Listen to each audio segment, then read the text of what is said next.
Olá, boa noite. Estamos começando o TBC Debate em busca do argumento perfeito, contando sempre com a sua audiência, com a sua participação, por meio do YouTube da TV Brasil Central, que tá bombando. O programa de hoje é polêmico, é atual e já coloca Lula diante de muitos desafios. Afinal de contas, Lula deve desarmar a população? Comigo, dois notáveis especialistas com posições completamente diferentes. Mas antes de anunciá-los, é muito importante dizer que no nosso programa brigam as ideias e não as pessoas. Portanto, desarme-se. Está no ar, a partir de agora, o TBC Debate.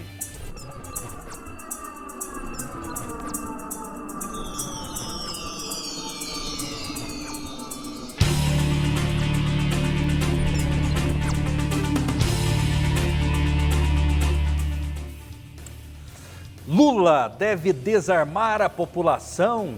Que pergunta emblemática, né? Pelo menos ele prometeu isso em campanha. Comigo, dois especialistas. Tatiana Coelho, ela que é professora e mestre em História. Tudo bem, professora? Seja bem-vinda. Boa noite. Muito boa noite, Rafael. Boa noite a todos, boa noite a todas. Estamos aqui agora, né? Não só para comemorar, mas para poder discutir os novos desafios que vem por aí. Foi apenas uma batalha vencida, mas a gente tem muito desafio por aí. E juntos, unidos, vamos romper essa polarização que não é ideal para a nossa democracia. Porque a gente tem que lembrar que governo não é Estado, o Estado está aí, o governo tem que fazer políticas de Estados, voltado para todos e para todas, independente de partido político. Erlon Fernandes, advogado, especialista em direito público. Tudo bem, doutor Erlon? Tudo Seja bem. bem-vindo. Boa noite. Boa noite, Rafael. Obrigado por mais esse convite. Professora Tatiana Coelho, receba os meus cumprimentos, o meu respeito e admiração. Muito bem, vamos lá então conversar com a professora Tatiana. Lula vai desarmar a população e como? Como que ele vai mexer nessa caixa de marimbondo? Vale a pena mexer nessa caixa de marimbondo ou não?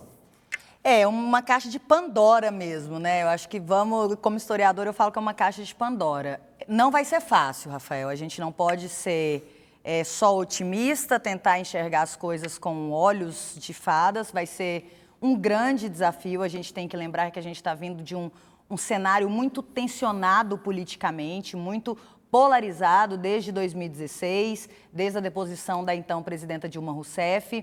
Mas eu creio e acredito muito que o objetivo do presidente Lula é desarmar a população, sim, em todos os sentidos, né? Desarmar, inclusive, desarmar no discurso do ódio, desarmar no discurso do cotidiano, que polariza a nossa sociedade, que polariza, que nos separa do ambiente democrático, que mina o ambiente democrático antes de tudo. Lembrando que na democracia nós não somos inimigos, nós somos adversários. Eu gosto muito de falar isso. Então o diálogo ele vai ser necessário. Não tem como, mas o Lula ele é um estadista antes de tudo, terceira vez eleito, né? Pela primeira vez temos aí o primeiro presidente na história que não conseguiu uma reeleição, então já mostra a força desse grande estadista que veio.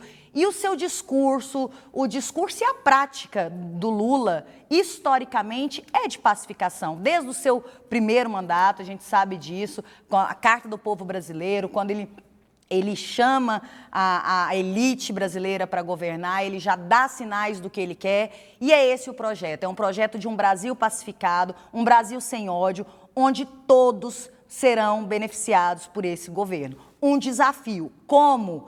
Isso a gente vai ter que ter uma equipe muito competente para fazer. Mas eu acredito muito na competência desse governo, que já teve uma trajetória de sucesso mostrando e provando do que é capaz. Erlon Fernandes, concorda ou discorda? Lula deve desarmar a população?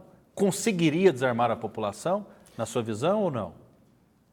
Rafael, eu primeiro, respondendo sua pergunta, em partes tenho que concordar em alguma coisa com a professora Tatiana no que se diz respeito à pacificação social, né? Porque vivemos realmente agora numa situação de polarização da nação e que efetivamente as urnas falaram para um regime democrático e agora nós temos um único presidente que ele é presidente de todos nós. Então, nesse sentido, sim.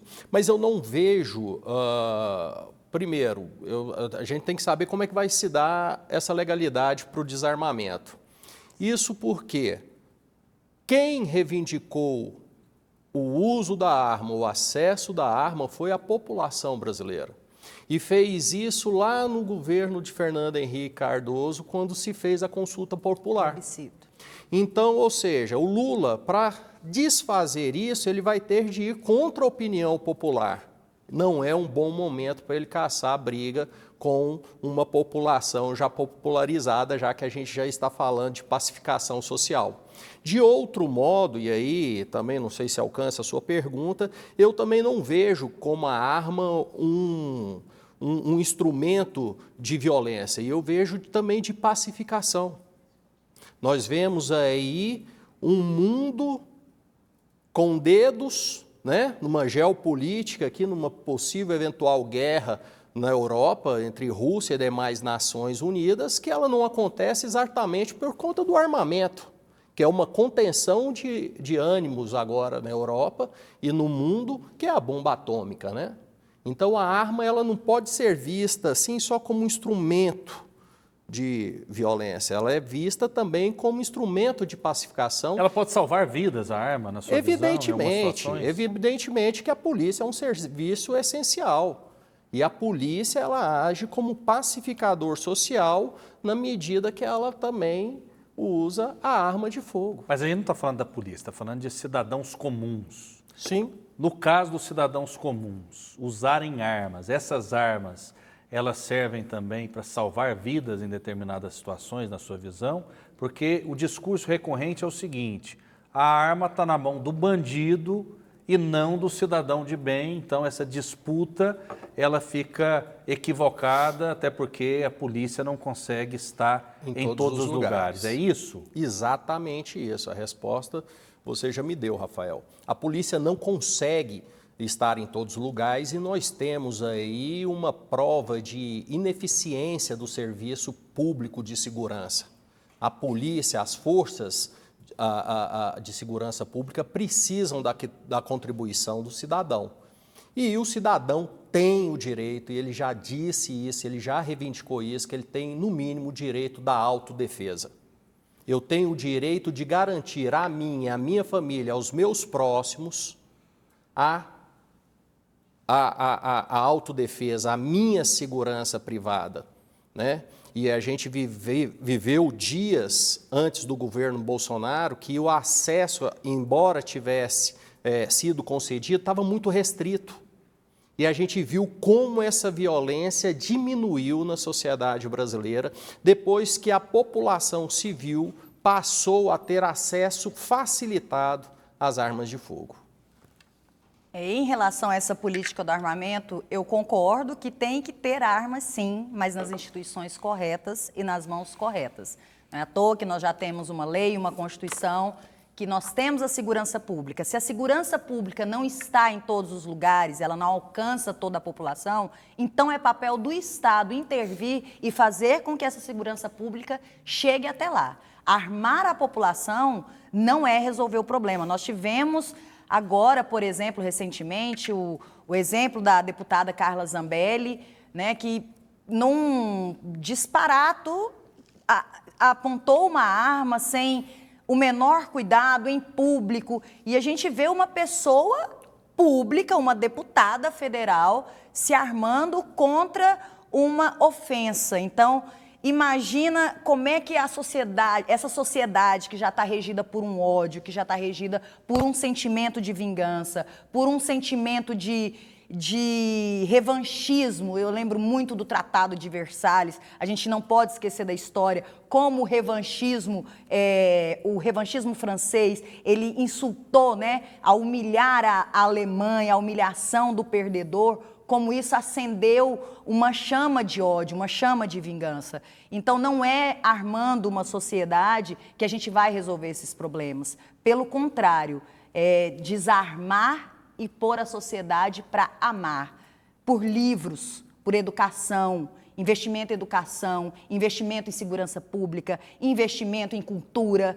O que está faltando no país há muito tempo e em todos os governos. Defendo, sim, a política petista, que foi uma política muito boa para a educação, mas podia ter sido feito mais. Podia ter sido feito muito mais. Então, eu acho que esse investimento no que realmente é necessário para a população, que garanta a segurança pública, a saúde, a educação, porque não se separam, gente. A educação, ela transversaliza todas as outras instituições. Então, vamos investir na prevenção, em vez de remediar e causar a matança, o massacre que nós já vivemos e que nós vimos nos últimos 4 anos, o perigo que é uma sociedade armada. Mesmo eu tendo o direito de me defender, eu tenho o direito de me defender, mas através de uma instituição legalizada, uma instituição em que está prevista na Constituição. Ela sim pode me defender. Eu pegar em armas, no caso, e só em casos extremos de legítima defesa, não sou jurista, mas nosso colega está aqui, pode falar quais são esses casos específicos. Então, como mulher, como cidadã, como mãe, né, eu fico muito amedrontada com essa política do armamento. Ela é muito desproporcional, até porque quem tem acesso à arma nesse país? Quem pode ter? Quanto custa uma arma? Né? Então, isso é muito preocupante. Quem vai ter acesso, quem vai ter o porte, quem vai ter a posse. Então, a gente tem que se preocupar muito, porque nós vivemos num país desigual. E essa desigualdade, ela chega também na questão do movimento de armamentos. Aí a gente diverge quando a gente entende que o papel do Estado é esse de paternalista, provedor de tudo. E acho que aí nós nos divorciamos, digo eu e a professora na questão ideológica, exatamente isso. Para mim, o Estado ele deve ser um agente fiscalizador e não provedor. Nós temos aí, enquanto história de Brasil, anos e anos, 500 anos de ineficiência de serviço público. E aí a gente não está falando aqui só de ineficiência do serviço público de segurança, nós estamos falando da educação, nós estamos falando da saúde pública, nós estamos falando de uma grande parcela da população carente que se beneficia, sim, de tais serviços públicos, mas de uma maneira precária, porque o Estado ele não tem condição de prover isso. Tanto é, Rafael, que quando nós temos a condição mínima, nós trazemos a educação particular para os nossos filhos, nós pagamos planos de saúde para os nossos filhos, nós não acreditamos, nós colocamos ofendículos. O que é ofendículos? Nós colocamos pregos, cacos de vidro, cerca, arame farpado, colocamos sirene, né, alarmes em nossas casas. Por quê? Porque o Estado não tem essa onisciência, né, de estar em todos os lugares, não tem esse potencial de socorrer todo cidadão numa população vultuosa como a nossa e tal. Então, o que acontece? Quando o cidadão civil ele está armado,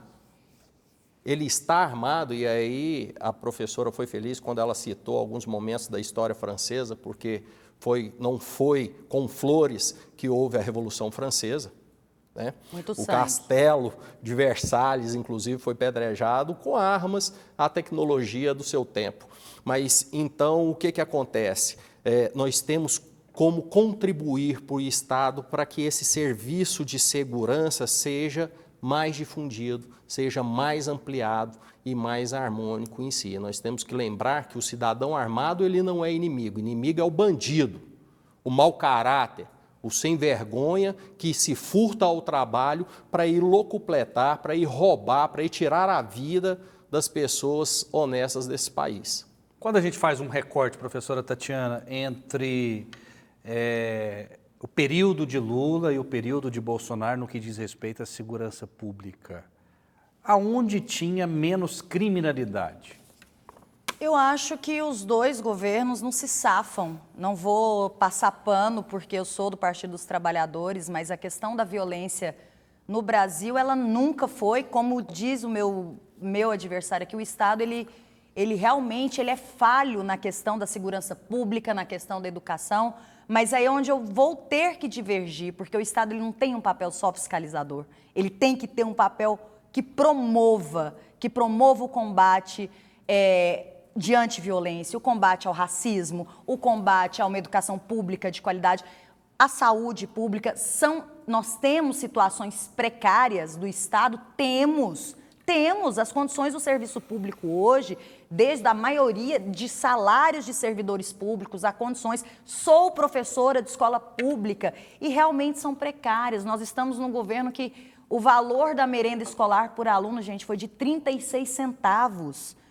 Dá para se ter uma ideia disso, como numa crise de alimentação, 36 centavos por alunos em escolas públicas. Mas eu acho que exterminar o serviço público não é a saída. Pelo contrário, é priorizar. O que seríamos de nós sem o SUS durante a pandemia, mesmo com toda a precariedade, mesmo com todas as falhas? O que seriam nós tivemos profissionais na lida, nas trincheiras entre vida e morte, mesmo com toda essa precariedade. E se nós não tivéssemos isso, como seria? A gente tem que parar para pensar. Então, extinguir e só fiscalizar, eu acho que não é o papel do Estado. O papel do Estado é promover e fiscalizar. Primeiro se promove, depois se fiscaliza. Então, em questão de violência, a violência é algo histórico. Anísio Teixeira já citava isso na década de 80. Se não fizermos escolas, daqui 20 anos, o Brasil triplicará o seu número de presídios.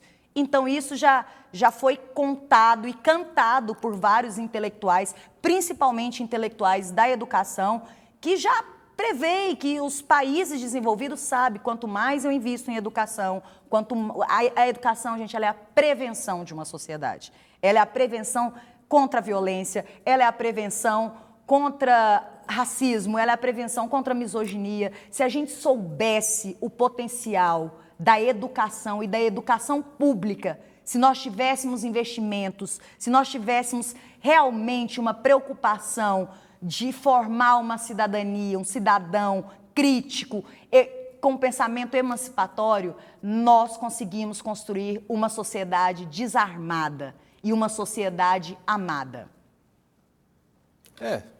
Eu respeito o posicionamento da professora. Ela fala com a empiricidade que ela tem, mas a pandemia que ela citou, Rafael, é algo bem próprio. É algo próprio como a rede privada contribui e muito para que o sistema público funcione. Seja ele privado, ou seja ele da educação, seja ele da saúde, ou seja da segurança pública. O que teria sido de nós brasileiros se não houvesse o sistema privado de saúde? Não é isso? Né? Não havia-se leito para todos, não havia-se ventiladores para todos. E eu não vou jogar pecha aqui, até porque uma das minhas especialidades... Mas a saúde tem que ser pública, na sua opinião? A saúde... Dentro desse estado reduzido, saúde, segurança pública... Educação. Acho que tem, mas eu acho que... O SUS é positivo, na sua opinião? Sempre será, mas nós temos que lembrar que a saúde pública ela é um problema em qualquer país que você for, principalmente de uma extensão continental como a nossa. Então, nós precisamos não só da saúde pública, mas nós precisamos também da complementar, que é formada pela rede, e da suplementar, que é formada pela rede privada. Então... E uma outra colocação que a professora colocou, e eu ouso discordar um pouco, é sobre essa questão, olha, eu preciso de educação mais do que armas, mais do que segurança, mais do que saúde. Eu tenho uma visão de gestão pública que é o seguinte, acho que estamos aqui entre pessoas talvez com mais de 40 anos que já vivenciaram vários governos e a gente sabe que se estudarmos a história da política brasileira, o que trouxe a melhor condição, melhor qualidade de vida para esse país foi uma moeda fortalecida que foi o real. E foi aí que a mãe pôde dar educação, trabalhar, ganhar o suficiente, com uma economia fortalecida para botar seu menino numa creche, para que ele não precisasse trabalhar também. Mas eu não gosto de priorizar serviços públicos essenciais, Rafael. Eu gosto de ter tudo no completo. Eu quero ter a saúde pública de eficiência, a educação de eficiência, a segurança pública de eficiência, lembrando da hipossuficiência do Estado, que ele não pode ser comparado com uma vaca leiteira que produz rendas, que produz fontes fontes de renda incessantes. Não, o Estado ele é um prospectador de renda. Ele pode proporcionar os serviços essenciais? Sim, mas ele não tem condição de proporcionar todos. E aí é o que a gente vê nos desastres dos governos passados. Toda vez que nós imputamos para o Estado, empurramos para o Estado uma obrigação que ele não dá conta de fazer, a gente tem a precariedade em tudo, inclusive da economia. E aí degringolamos enquanto educação, enquanto saúde, enquanto segurança pública e demais serviços de transporte, lazer do cidadão brasileiro. O PT cogita, inclusive, aumentar 10 ministérios. Isso não pode ser ruim, não pode inchar a máquina pública, não pode promover o fisiologismo, na sua opinião? Sim, é uma realidade, a gente não foge disso. Já foi o próprio Lula no seu discurso, ele avisou que quer retomar vários ministérios, né, ministérios inclusive das mulheres, direitos humanos, que vai inchar a máquina pública, sim, mas que é o dever do Estado. É esse o dever do Estado. E o Estado tem condições de fazer. O Estado tem condições de fazer. O que precisa-se é de uma organização orçamentária, uma política realmente efetiva que coloque o Estado para funcionar. Então, quando eu concordo com o meu colega, quando ele fala o que seria na pandemia, sem os hospitais particulares, sem o acesso à saúde privada, sim. Mas quem teve esse acesso durante a pandemia? Quem tem acesso à saúde privada nesse país? Quem tem condição de pagar um plano de saúde nesse país? Então, exterminar o serviço público, por mais precariedade que seja, é um holocausto social. Isso não vai resolver a nossa situação. Eu não nego a precariedade do serviço público, repito, mas não é o extermínio, não é a eliminação do serviço público, seja em serviços essenciais ou serviços complementares, que vai resolver o problema do Brasil. Os dois podem caminhar juntos, tanto o setor privado quanto o setor público. Por que não? Por que não? Dá para investir dos dois lados. A gente sabe que a realidade do nosso país, a maioria da população não vai conseguir ter acesso a uma escola particular. Para a classe média é difícil para a gente pagar uma escola particular. Para ter acesso a um plano de saúde, a gente sabe o suor. Você que está escutando, você que tem acesso, você é da classe média, você que tem acesso a boas condições de vida, você sente no seu bolso o quanto é difícil a gente promover esse bem-estar social. Imagina isso sem o Estado, imagina isso para quem não tem condições. Então, eu acho que dá para fazer sim essa conciliação, tanto do privado quanto do público, mas jamais, em hipótese alguma, falar em extermínio do serviço público nesse país.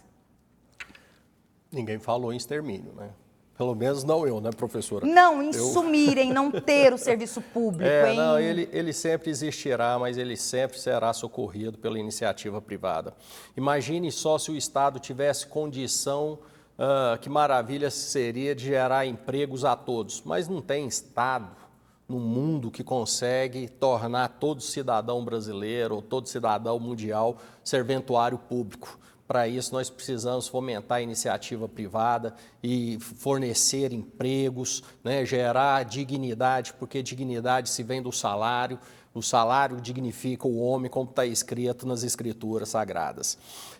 Voltando ao tema, Rafael, eu considero isso, eu só vejo pontos positivos. Claro que num exemplo ou outro a coisa degringola, né, no uso indevido da arma de fogo, acidentes acontecem, mas acontecem também em outras situações corriqueiras da vida, né? Um carro é uma arma. Sim. Né? Uma faca é uma arma tida, inclusive, no Código Penal como uma arma branca.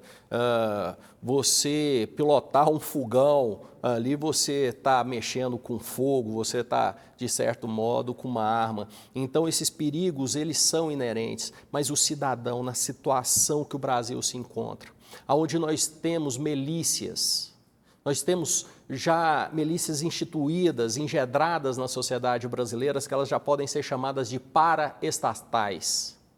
Nós vimos agora na eleição do Lula uma população carcerária festejar o pleito eleitoral. E aí eu te respondendo a sua pergunta, tivemos mais violência antes ou agora com Bolsonaro? Evidentemente, o público carcerário brasileiro festejou a vitória do Lula. Isso por quê? Porque acha que agora as amarras da segurança pública serão afrouxadas. Serão afrouxadas, acha que o Estado estará focando em outros serviços e aí desmobilizando a segurança pública. E eu espero. Não vai ser prioridade a segurança pública? Não sei, não foi nos antigos governos do Lula, Não sei se vai ser agora. Eu espero que ele poupe a vida dos brasileiros, mantendo a dignidade do investimento no policial de rua, de repressão, na polícia judiciária e também na nossa defesa nacional, que é o Exército. Eu discordo quando o meu adversário fala que não houve investimento maciço em segurança pública no governo Lula, no governo petista, quando a gente teve a criação das prisões de segurança máxima. Foi no governo Lula que isso aconteceu. Então, a gente não pode esquecer do que foi feito e que ele veio para fazer melhor. E uma população carcerária comemorar a eleição de um presidente, gente, a população carcerária também são humanos. Também é gente, né? Também é gente. Mata, bandido rouba, bom não é bandido gente. Morto. Bandido bom, não existe bandido bom, mas que passe pelo sistema jurídico. Nós estamos aqui com um advogado, que obedeça às normas, todo o pleito constitucional, que passe por todas as instâncias. Se for culpado, que seja culpado, condenado e cumpra a sua pena. Mas você desqualificar uma pessoa que está presa, independente do crime que cometeu, essa pessoa ela não tem o direito de torcer, porque eles já não votam. Já é uma mentira que se espalhou durante a eleição, que o Lula ganhou maciçamente por voto do sistema carcerário. Não vota, como que ganhou? Então, mas desumanizar é muito complicado, desumanizar. Esse não é o objetivo do direito. O objetivo do direito é a justiça. Eu não sou nenhuma jurista, não sou formada em direito, mas o pouco que a gente sabe é que o objetivo do direito é a justiça e não o ódio, não a vingança. Professora Tatiana Coelho, ela que é mestra em História, muito obrigado pela sua participação, boa noite. Te agradeço, Rafael, mais uma vez. Estava sumida, mas estamos aqui e a luta continua. Os desafios estão só começando, gente. Erlon Fernandes, advogado especialista em Direito Público, boa noite, muito obrigado. Obrigado, Rafael, obrigado, professor, até a próxima. Eu que agradeço. É isso aí. Você em casa que é suficientemente inteligente que tire as suas próprias conclusões. Fiquem com Deus e até a próxima.